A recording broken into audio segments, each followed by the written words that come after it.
This is 9/11 Freefall.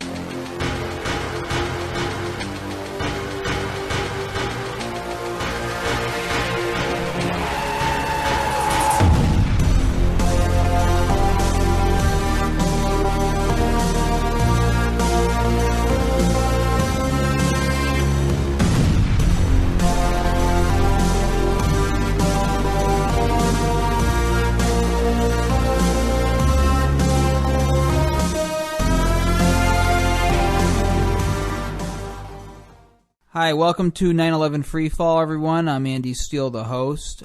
Tonight we're dedicating our show to volunteer and friend to a lot of people at AE 9/11 Truth, Jim Swartz.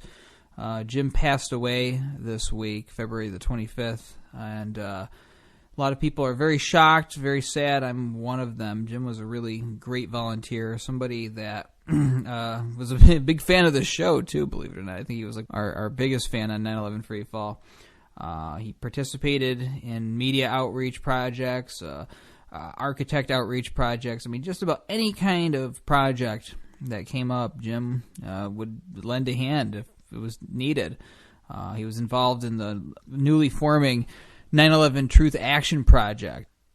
And just somebody that did whatever he could to make the world a better place. Somebody that was very positive. Somebody that you liked being around, liked talking to, and was just very supportive. Just that voice in every group that gave that inspiration, and always thought, we can always pull this off, we can always get it done. And learning so much about Jim, especially over this week as I've been talking to a friend of his who contacted the AE office. He was just the kind of person that you aspire to be as a human being. Very, very nice, very outgoing, somebody that you could really learn a lot from, just doing the game of living, and we all aspired to be like that, but Jim actually was, and God, he should be proud of that in his life, looking back, and all the people that helped to inspire him to be that way should be proud of that influence too. So it's a very difficult thing. So anyway, we're dedicating the show to him tonight. I'm going to be playing my, various clips. Some of the clips are from Jim's recent presentation at the Southeast Conference for 9/11 Truth Action Project that just took place this February. Other clips are going to be from Jim's interview on 9/11 Freefall on the Christmas Eve episode. He was actually helping me out that night, helping me get the show done for the week ahead of time so that I wouldn't have to worry about it for the week at Christmas. And we're going to be hearing words from Richard Gage, CEO and founder of Architects and Engineers for 9/11 Truth, Kelly David, Chief Operating Officer for AE, and Bill Jacoby, who's the head of the 9/11 Truth Action Project, too, about Jim. And I'll also be playing some music that came from his band, Joker, back when he was doing his rock and roll days living in Tampa. Very good music, too. I had no idea that Jim was into that at that point. And I remember when I first moved out here to the Bay Area, one of the first volunteers that actually came out and met me was Jim himself. Jim was vacationing in this area, and he took me out to dinner. Was very happy to meet me.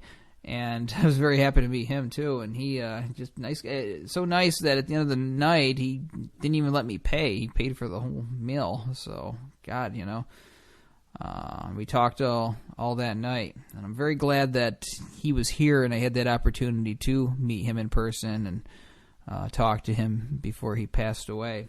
So, it's one of those people that kind of sticks with you after you know them. So like I said, tonight the night is dedicated to our friend and fellow volunteer Jim Swartz. And without any further ado, we're going to do our moment of silence, as we do every week, to remember the victims of 9/11 and their families, all the people who died in the wars that followed 9/11.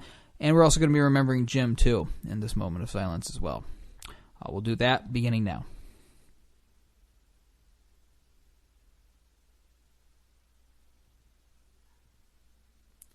That's 10 seconds.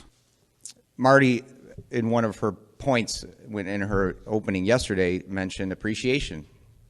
Appreciation for being here is big deal. It's and appreciating the fact that we have this knowledge and the ability to see the world in front of us, how it really is. Because I think the people who are awake to now and the truth, they really are awake to reality. And yeah, there's other issues and stuff that you can get lost on or whatever, but I think we need to remember that we should appreciate the fact that we have this knowledge, that we're aware and awake, and that we have the ability to, and we have the opportunity. We're living in an amazing time right now. This is an unbelievably cool time to be alive. It's kind of almost like the Revolutionary War, you know, when George Washington and all these guys were fighting the British to create their own country. You know, can you imagine them sitting around drinking a beer at the end of the day going, man, this is awesome. You know, we're fighting for our country. We're going to have our own country. This is really cool. And I think it's the same for us. You know, we should be happy and appreciate and enjoy this time. Don't be angry. Don't be pissed off. Don't be in fear and you know, feeling all those negative emotions are only going to drag you down, divide you with the people that are important, which is us. We're all important in this room. We might not agree on everything, but we're all important to this mission, and we're all important to each other. And we need to remember that before anything else. Forget the things that we disagree on. Let's move forward together with the things that we can agree on. I think that backs up, again, why AE 9/11 Truth is so important, because it sticks to the core things that are irrefutable. In a court of science, you walk in with AE 9/11 Truth information, no one's going to say, that's not working, because it's irrefutable, scientific evidence. So we need to stick to that mission, those things that we know can't be disproven. And if you want to bring in the Pentagon for whatever, because you like that topic, fine. But don't be divided with the rest of us because of it. And don't hate someone because they want to talk about the Pentagon. And just remember, appreciate love, joy, happiness, moving forward in unity.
Nothing could be the same if that's the way love goes.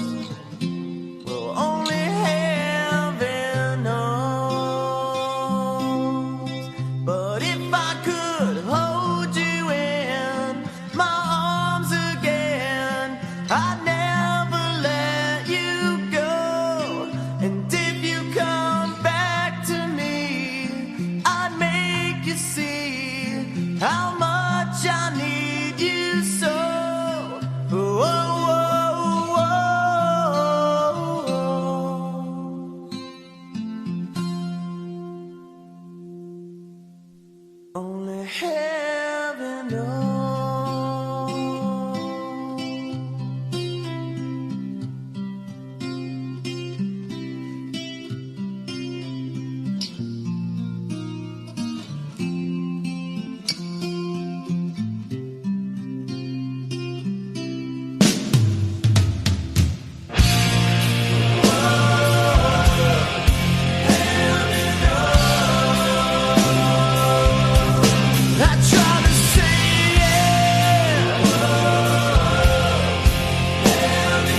Yeah,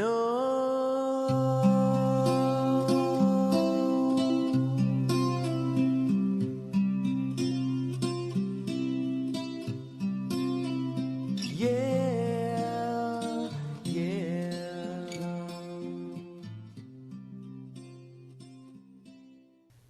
Good morning, everybody. Can you hear me okay? Welcome, welcome. As they said, I'm from Chicago, and I haven't been awake as long as many of you, but I came because I feel 9/11 Truth is really important. I'm not here to talk about Building 7 or the towers or all that stuff. Actually, the main reason I'm here is because I'm kind of hopeful that Richard Gage is getting tired and he's ready to retire. And I'm going to take his place. Can I see some hands? Who believes that 9/11 was important? Ow. No, I kid, of course. Richard is my hero, as is many of you people are my heroes, because it's, like I said, it's an important thing that we're all doing, and I think we all know that. So I want to get going real quick, because we're already behind schedule. Even though architects and engineers did not pioneer the 9/11 Truth movement, I think we can all agree that they are the foundation of the movement right now. They have that mission that they stick to. They believe in it. It's irrefutable for the most part, and it's standing the test of time. It is the center of this movement. Yeah, I was shocked. I mean, just shocked to hear that Jim had passed away. That makes no sense to me whatsoever. He was so young and so dedicated and so healthy. I mean, Jim was one of our most amazingly solid and consistent volunteers at AE 9/11 Truth. I mean, he's an incredible person, and he was a friend as well. I mean, he stopped his own personal work, and he traveled all across the country to help AE 9/11 Truth at our evidence booths, at the AIA conventions. He would talk to architects. He's very lucid, very clear, very dedicated, and focused on what he wanted to do for 9/11 Truth. He gave countless hours to organize the Midwest, to get action groups going. He's from Chicago. He's amazing. It just seems inconceivable, really, that he could have been taken from us so early. He had so much he wanted to give. He was totally focused on the future of getting the public aware and the professionals aware of 9/11 Truth. You know, here's what I believe. He'll be working with us more powerfully with us on our mission now, like from the inside, because that's what my belief is, that, you know, we go to a very, very incredible place when we move on from this plane, and that place is placeless and timeless, and so we are more connected with Jim than we ever have before.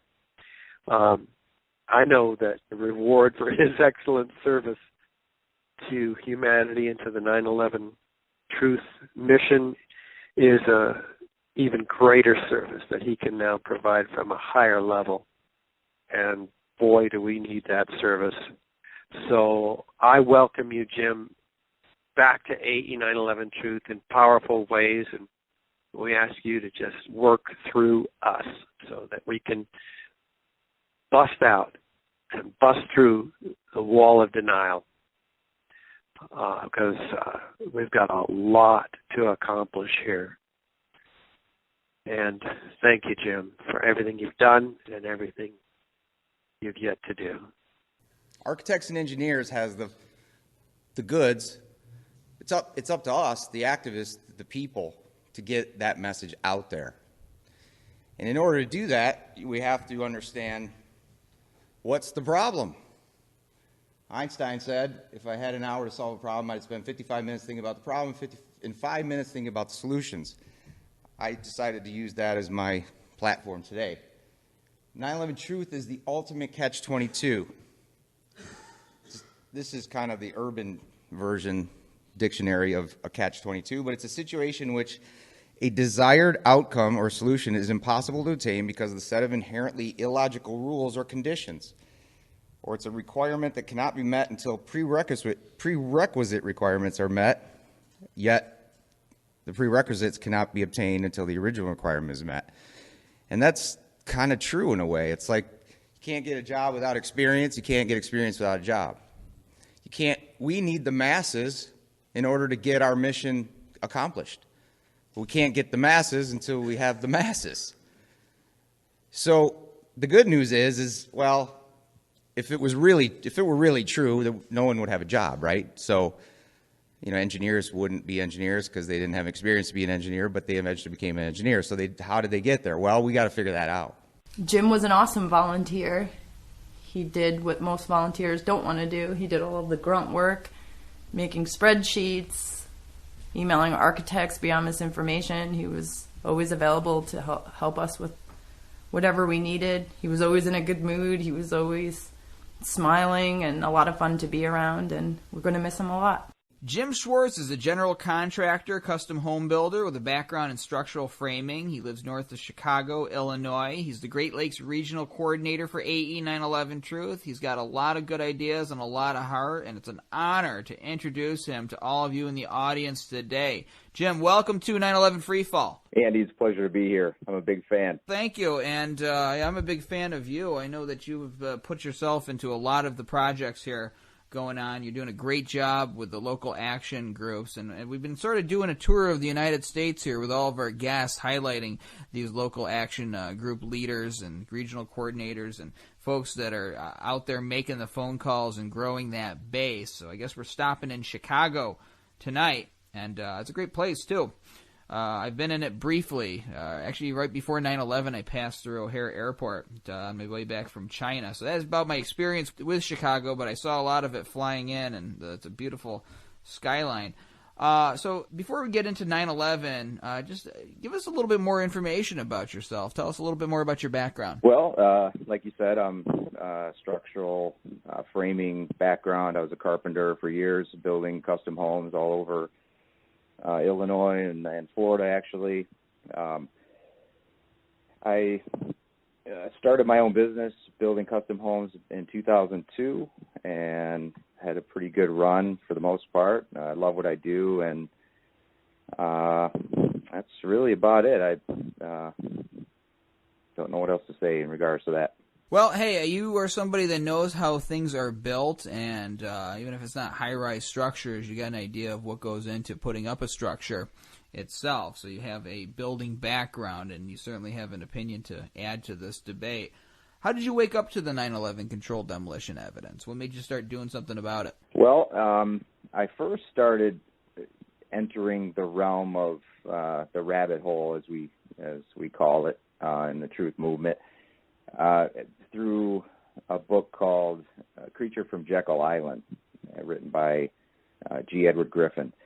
And it talked all about the central banking system and how we live under central banks and the fiat currency and all the money manipulation that goes on in the world. And that kind of led me to other things. And I found Architects and Engineers 9/11 Truth.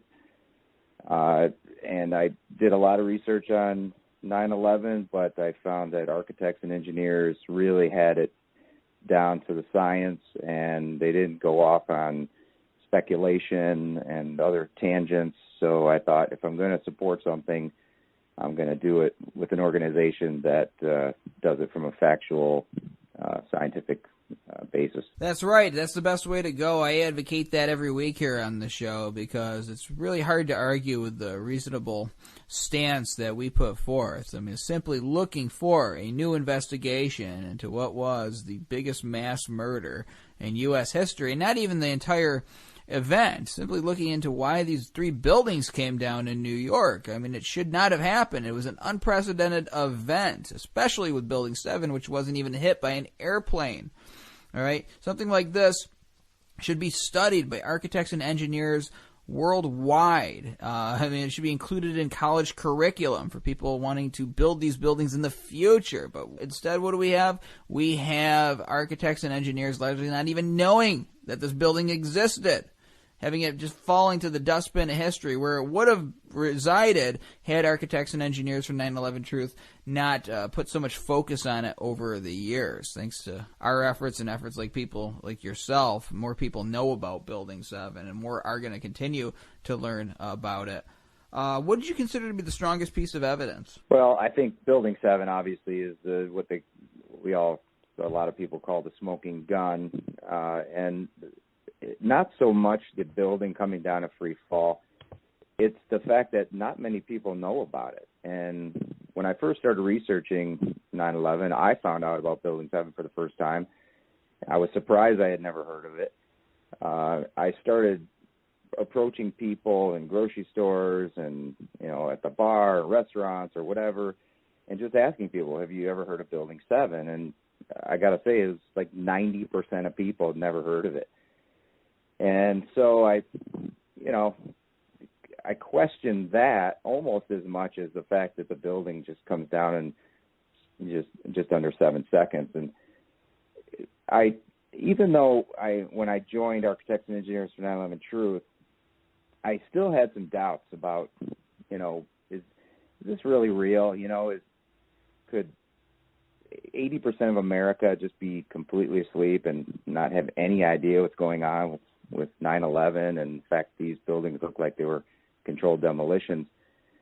So I went to the conference, AIA conference in Chicago. I got to meet Richard Gage for the first time and in person, and just what a great guy he is, and all the people that were volunteering at the booth at the AIA convention. And so we were walking around asking architects and engineers to sign our petition. I approached this engineer. He had a badge on it that says AIA or engineer, whatever. And I asked him, I had 3 questions. I said, do you remember where you were on 9/11? He says, oh, yeah, I was getting ready for work and saw it on TV. And I said, well, what's the first word you think of when you hear 9/11? He says, well, a tragic event. And I said, okay, well, 3rd question, do you know about Building 7? And he says, oh, yeah, I know all about Building 7. I said, well, what do you mean you know all about it? He says, well, I know it was a controlled demolition. And I said, oh, excellent. That means you'll sign my petition. He says, no, I can't sign your petition. I said, well, what do you mean you can't sign my petition? You just said you know it's a controlled demolition. And he said, well, I work for a giant engineering firm, and we just finished the NSA building out in Salt Lake City. And if I were to sign your petition and my company would find out about it, I could probably lose my job. And he just smiled at me and said, keep up the good work, and walked away. And to me, if there was any doubt in my mind about 9/11 and 9/11 Truth and the destruction of the buildings, that pretty much sealed it.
And so the years slipped away, but still they dance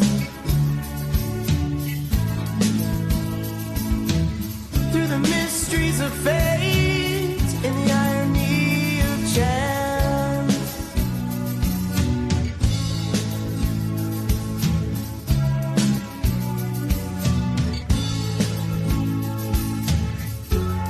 And still it goes on and on.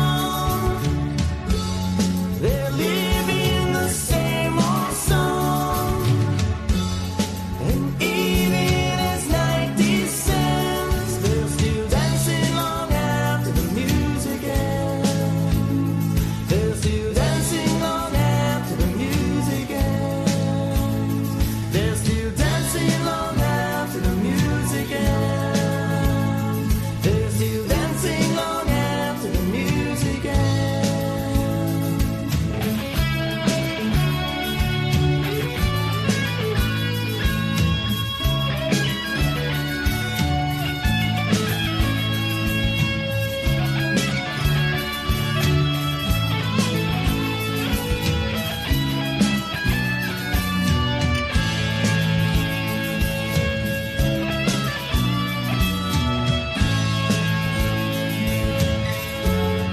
And still it goes on and on. They're living the same old song. And even as night descends, they're still dancing long after the music ends. They're still dancing long after the music ends. They're still dancing long after the music ends. They're still dancing long after the music ends.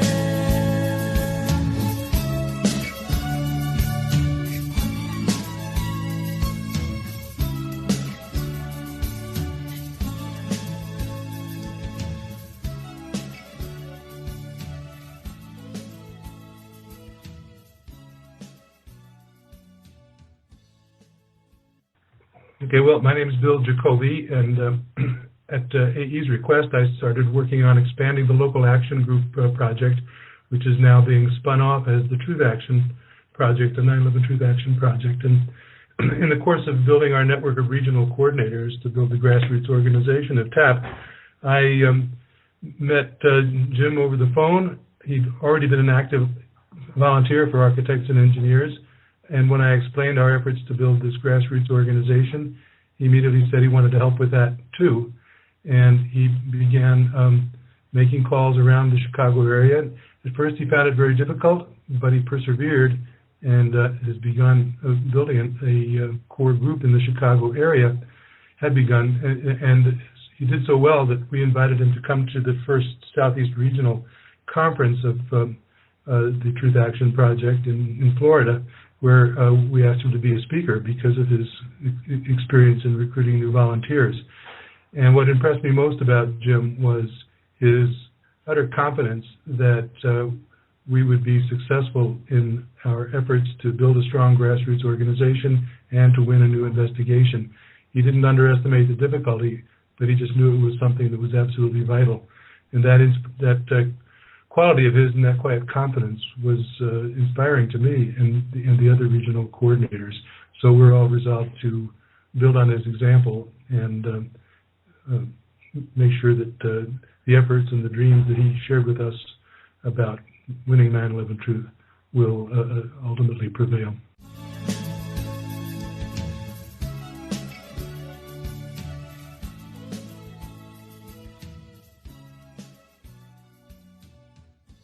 Basically, what the goal is to reach out to all the petition signers and just find out if they're available to help out in any way they can. We have a list of or a multitude of things that they can get involved with. Contacting the media, getting media exposure, possibly calling into talk shows or radio shows, getting involved with blogs or, getting on comment boards, getting on editorial press advisories, doing any kind of communications that, can just get the word out there. And beyond that, we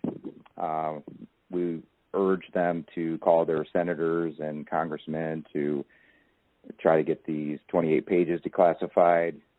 If they don't have time to physically help out, we urge them to donate money to things like the WTC-7 evaluation that just recently started at the University of Alaska, Fairbanks. So, we've got tons and tons of things to do.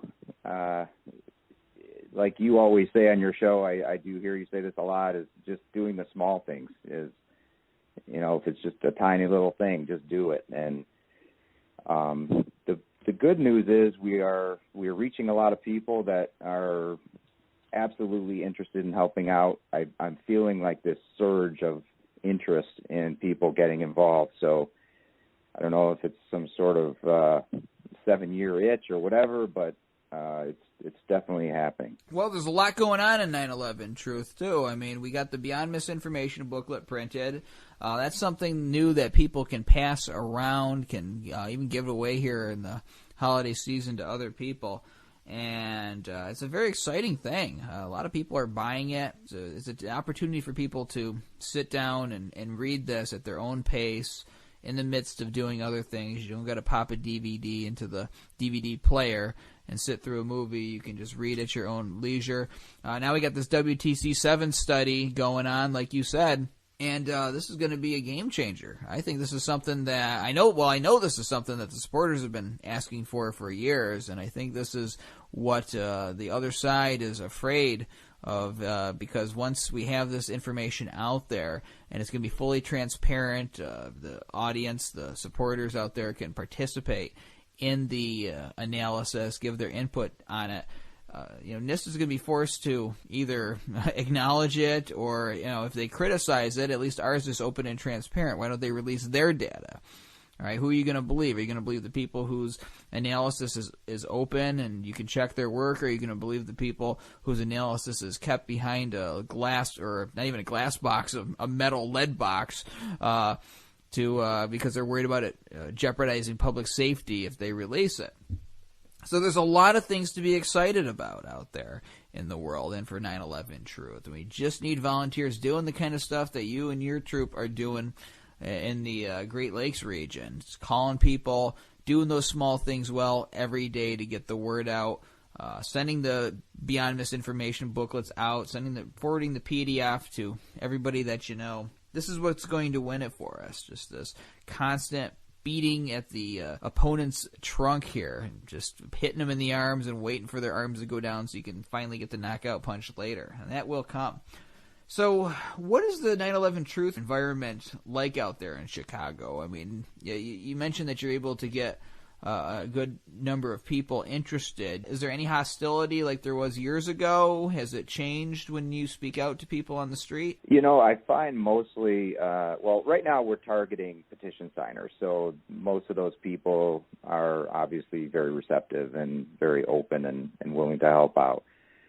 The people that I approach on the street, who I have no idea where they stand, a lot of them I find out are just oblivious. They just don't.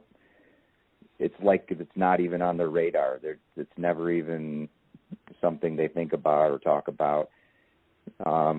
Usually, if I get 30 seconds with them, I can pique their interest. I show them a video of Building 7 on my iPhone, and most of them are very interested after that. In fact, I just had a lady the other day say to me, "Why haven't I heard about this?" And I just looked at her and said, "It's a good question." I gave her a copy of the disinformation and sent her on her way. So I think unfortunately, it's as if the people in Chicago are busy working, busy raising families, busy doing what they're doing, and 9/11 is just not a part of their lives. And the good news about that is that I think if we can reach the people, they'll wake up and they'll hopefully get on our side. Yeah, you're right, and that's kind of the situation all over the country, I find. I find a lot of people are just so wrapped up in their own lives, trying to stay ahead, some cases barely holding their heads above water if they're in a certain socioeconomic class, or if they are in some way wrapped up with the official story, either emotionally or financially. I mean, certainly if you're working for a major company making weapons for the wars, or some company that is invested in the national security state, making the body scanners, for instance, you don't necessarily want to hear that there is anything amiss about the official story. You want to believe the government, you want to believe the nobility of your profession, and that you're, making your bread and butter off of something that is actually making the country a better place. Same thing, too, with soldiers who may have gone off to war in the aftermath of 9/11, thinking that they're striking back for America, that they're defending freedom. They go and lose a leg. Do they want to hear that the official story is false, that the reason they went off to go fight in a war and lost their leg is based off of a lie, that they were deceived? That's not a fun message to hear. And I'm very cognizant of this, and I don't know how you overcome it other than to just reinforce that the truth is the truth. Telling the truth is patriotic, and just because people have been misled in the past doesn't mean they need to keep on being misled. You can change the course and still be a good guy, still be a hero. People may have pursued certain avenues for certain reasons, believing one set of information, but then the information changed. That doesn't mean you're necessarily a bad person. It's just that you weren't aware of something to begin with. So, do you think that 9/11 impacted Chicago in any different way, since there are many similarities between that city and New York, the tall buildings? Do you think there's any kind of difference of that event in the minds of people in Chicago than in maybe small rural areas where they don't have as big a structures as Chicago has? I would say on the day, definitely. We have the Sears Tower and John Hancock Building, and both pretty tall buildings, 90-something stories. And I remember they were evacuating those buildings. A lot of people were trying to get out of the city. And I have friends that live in the city, and they said it was pretty chaotic on the day of 9/11. But, nothing happened here in terms of, bombs going off or anything like that, or planes crashing in the building. So once the day was over, kind of back to business as usual. And, of course, the immediate cover-up of the truth ensued the day after 9/11, so no one ever really learned about it, I suppose. And it's like I said, it just seems like not many people just are in touch with reality in terms of 9/11 truth.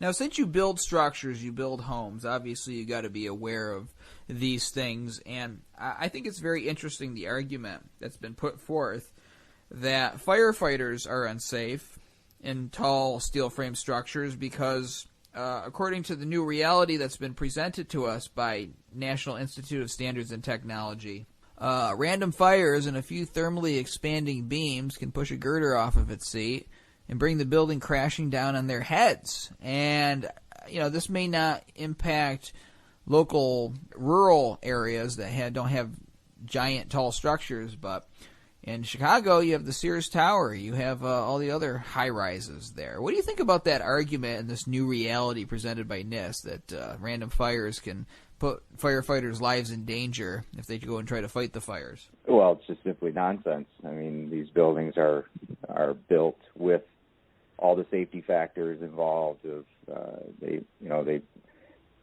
the steel is specifically made to transfer the heat, and because they know that fires are inevitable in high rises.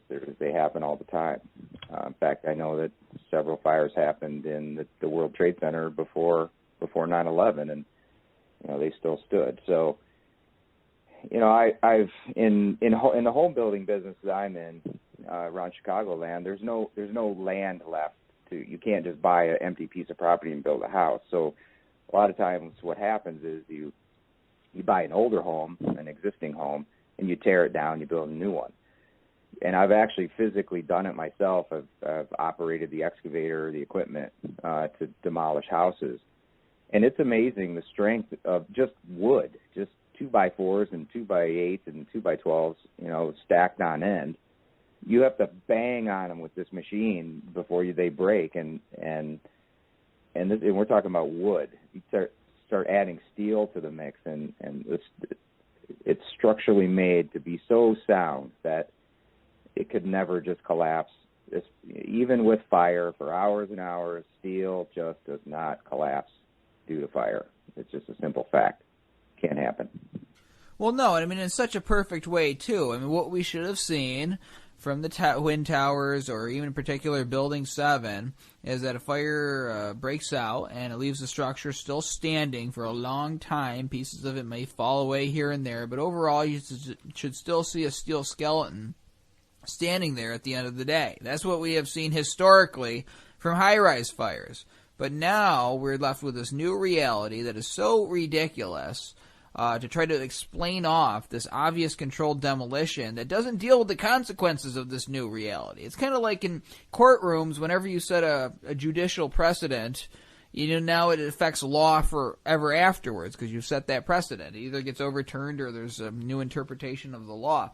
But we haven't had that here with the very ridiculous explanation that we've been given. Should have changed everything, but no, it's just essentially spackled over this glaring inconsistency with reality on the day of 9/11, and then we were all told to look away and move on. I just think that's absolutely ridiculous. Of course, that's why I do this show every week. I'm sure you do too.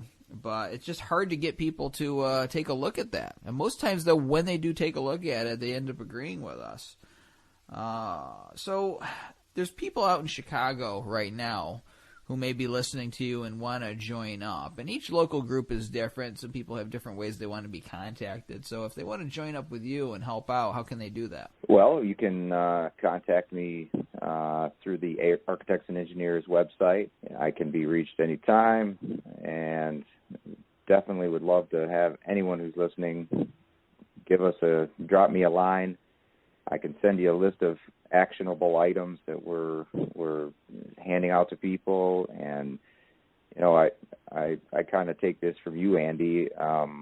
We kind of suggest people that want to get involved. What are you good at? What do you like to do? And can you somehow take that skill and put it towards good use in this movement? Because like I said before, it's the little things that happen every day, and if you're good at writing, you can join the writing team. If you know how to run a website, we need website help. If you're good at getting people to open up their wallets and give money, that's always useful. And so there's just the sky's the limit really on what can be done, and we just need the masses really, I think, is what it boils down to. Yeah, this is the opportunity to do the right thing for the right reasons, or to do whatever you're really good at for the right reasons. I mean, so many people out there, they want to be a writer. So, their aspirations are, I want to work for the New York Times, or, I want to write a novel and have it published by Penguin Publishing. If that still exists, I don't know. But, one of those major publishing companies, and be rich and famous, and everyone will know my name and all of this. But what good is that? I mean, after you're dead, you don't get to enjoy any of that anymore, right? But if you contribute something to humanity, that lives on into the generations that follow, all right? The impact is like ripples in a pond that just keep on going out. And in this case, it's endless. It's infinite. You can set history back on the right course. And so use your talents for the reason that I believe you were bestowed with them. If you're a good writer, instead of waiting for permission from the establishment to make an impact and begging for their presses to do it, come to AE 9/11 Truth, and we will put your skills to good use for this good cause. If you're an artist, same thing. I mean, what better reason is there than 9/11 Truth to get people to try to regain their own freedom? And I've talked about this a lot of times. Freedom is being able to say that 2 + 2 = 4, not 5, because the government tells you to. there's a lot more at stake even than the truth about what happened that day and what happened to the people who died that day. There's the battle for scientific integrity, because if the government can just come in and change physics reality, say that 105 feet of free fall means nothing because they have a political agenda they're trying to push or an official story they're trying to push. In this case, it's a little bit of both. They essentially are saying they control reality. All right, we got to take that back. We got to be able to take back the right to say 2 + 2 = 4, or that 105 feet of free fall is impossible unless you have explosives helping the building down. All right, so there's so much at stake in this fight, and Jim is out there in the front lines doing what he can. So many other great activists are out there. I'm so proud of all you guys and everything you do each day, and you don't even get your proper kudos sometimes, in my opinion, because the world should know about all those great people who are doing what they can. I'm trying to help out as best as I can with this show. So you were talking about some of the actions and the small things done well every day. What is 9/11 Truth over the years, since its creation, for however long you've been awake to this? What's something that we've done right in getting the word out, and what's something that we can improve into the next year? Oh, it's a good question. It's interesting because in general, I didn't actually wake up until sometime around 2011, 2010. I'm kind of a late bloomer. But after being in it now for the last 4 years or so, I've talked to quite a few people that were, awake pretty much immediately and or within a few years. And it seems like there was a peak around 2006 where, 2006, 2007, where, it was the movement was growing and it was making lots of strides forward, and then it just kind of petered out, and a lot of people, walked away from the movement, or got fed up with not enough getting done, or just burnt out, or whatever. And now I'm seeing that wave come back around again, and I think this is it. I think this is wave 2. Now, I just recently listened to an interview with Ken, really smart guy. He did something with Richard Gage years and years ago. I can't think of his, Ken Jenkins. And he said back in 2005 that in his opinion, it was going to be at least a decade before we made major movement in this fight. And it's been now a decade. And I think it's kind of interesting. I'm starting to feel that wave surge forward. It was kind of a prophetic statement by Ken Jenkins years ago. And I don't know if we're going to do it on this wave or the next one, but I'm doing everything I can, and I know a lot of other people are like you, and I just can't imagine any other thing in the world right now that's more important than this, because you're talking about the blatant murder of almost 3,000 people right on broad daylight, and for the people that orchestrated it and pulled it off to get away with it, to me is just unconscionable. And I know a lot of people draw a parallel to the JFK assassination, 9/11. I do see the similarities there. And sometimes I think about what would have happened if in 1965, a few years after the assassination, if there were groups like us who got together and started,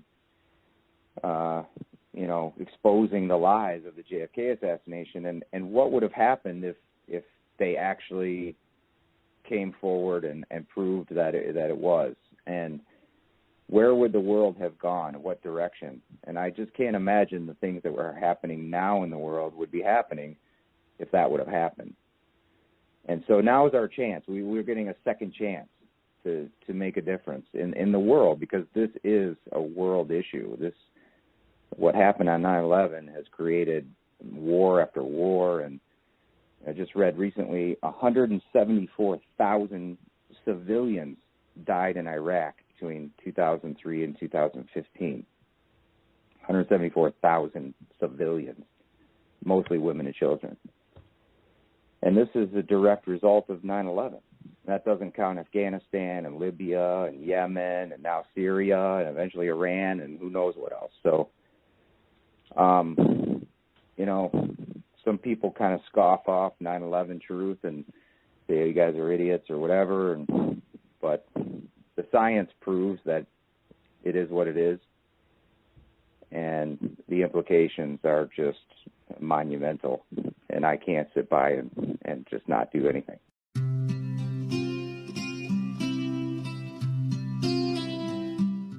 You know, I think that 9/11 truth is like a one-way door. I've heard a lot of people say this, and I totally agree. And once you go through that door and you get it, it's almost like it becomes a calling. It becomes a mission. And you know, I tell this to my friends all the time. They're like, "Why do you care? Why do you feel so, you know, like you have to do something?" And what were you doing when you discovered this information? I said, the information found me. I wasn't searching for this information. I wasn't a conspiracy theorist, perusing the internet trying to find the latest conspiracy. Somehow this information found me, and I love my country. I hope to think I'm a good person, and knowing what I know about 9/11 and the fact it was a murder of almost 3,000 people, I can't sit by on my hands and do nothing and let the people that did it get away with it. And so I kind of feel like that's for most people that wake up to the truth. They wake up to the evidence that AE 9/11 Truth puts out. And once you realize that it was a psyop to get us into wars and take away more of our civil liberties, it's kind of like, well, you better take action. The boat is sinking, and you better start bailing water, or else you're going to go down with the ship. So fortunately, we have a lot of really intelligent people on our side, that great authors and great videographers and people like Richard Gage, who traveling the world and doing his presentations. And unfortunately, a lot of times he speaks, preaching to the choir, and it's hard to get non-believers to come and see the talks. But I know that Richard has an incredible turnover rate, where the people that started out not believing typically end up believing afterwards. So, it's really, if you have an open mind and you're not completely steeped in the official narrative and cognitive dissonance, once you see the truth and see the physical evidence that's irrefutable, most people are willing to do what they can to help out.